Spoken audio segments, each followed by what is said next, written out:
Now Lushuni.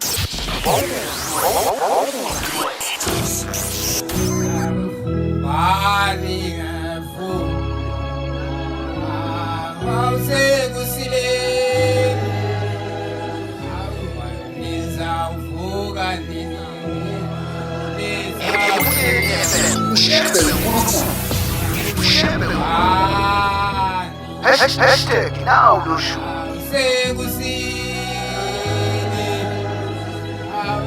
Hawusuka madoda sisho kanjalo sithi ke #nawuloshuni wawukuphi wena ngempela ke mawuzwa ke nje lomhlabelelo kukhona lokho okuvukayo kuwena kukuthathe kukubuyisele ngalezi ezikhathi zaphambilini okwakuthi makuhlatshelelwa kuvuka usinga okwakuthi makuhlatshelelwa impumputhe evaleke amehlo avuleke ngaleso sikhathi ubona umuntu ehlengezela inyembezi ubona umuntu ebona okhokho bakhe ubona umuntu elibona izulu ngamehlo sisho njalo ke uma sithi #nawu ke loshuni sikhumbule ke futhi ukuthi ke nansi ke indaba ngempela ialbum ke elindwe ngamehlo ke abomvu ngempela #buya mjinti ithi ke ngenze kanje ukuze ngikunikeze okuphelele sithanda ukulo kaMazaretha sithi #buya mjinti volume 2 izobe sitholakala i-album ngomhla ka-28 November ku-2025 isikhathi ngo-7 ekuseni izobe sitholakala kuwona wonke ama-digital music platform lo msebenzi usenzelwe ngokubambisana u-Andile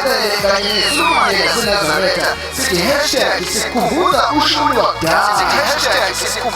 ushuni wakudala ubamba usuku mhla ka-28 November 2025 ngo-7 ekuseni iyobe sitholakala kuwona wonke ama-digital music platform sithi #buya mjinti.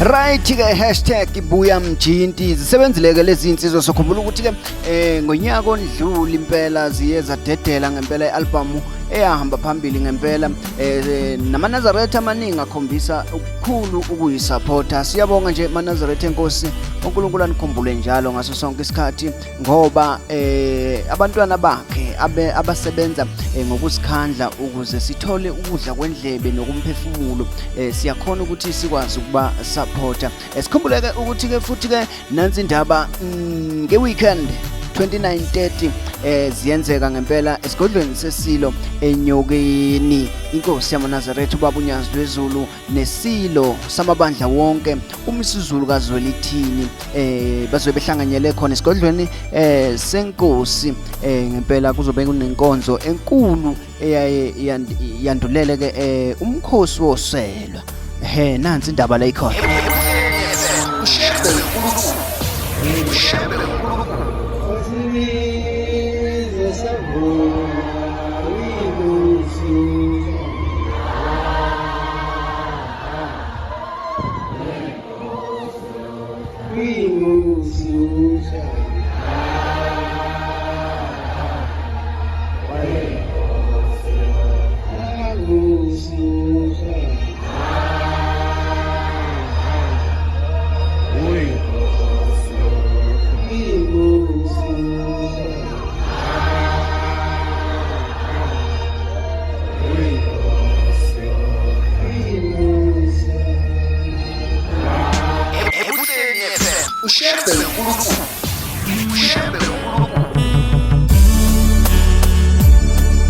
Ngiyanibingelela nabesilo, ngiyanibingelela nabohlanga.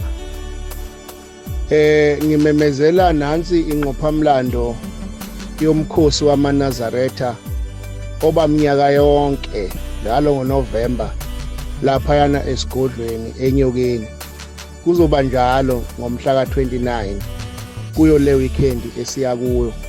AmaNazaretha aqhamuka inkalo zonke azobe esemgidini nasesabatheni ngomhla ka-29 njengoba sengishilo unyazi lwezulu luzobe lusesigodlweni enyokeni.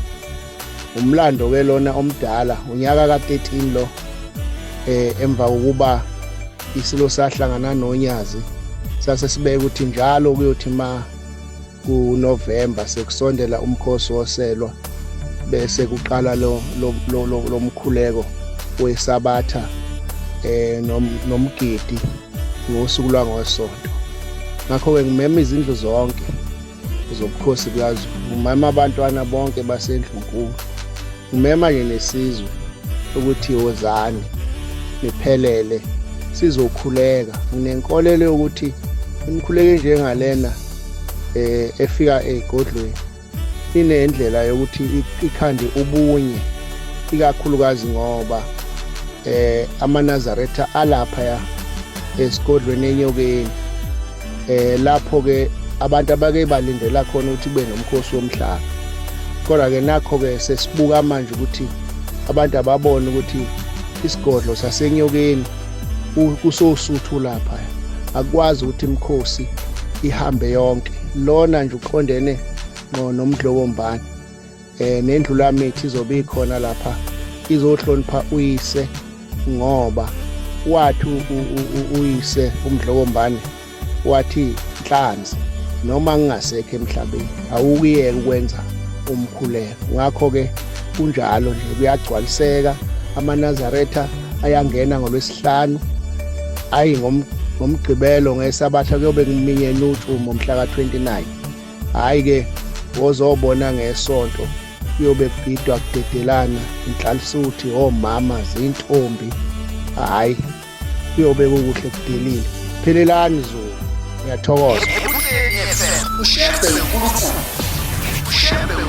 Angisho ukuthi ngizoshumayela, kodwa ngicela ukuba nje ngudlulise, ngihlezi ngikusho ngithi kholwani.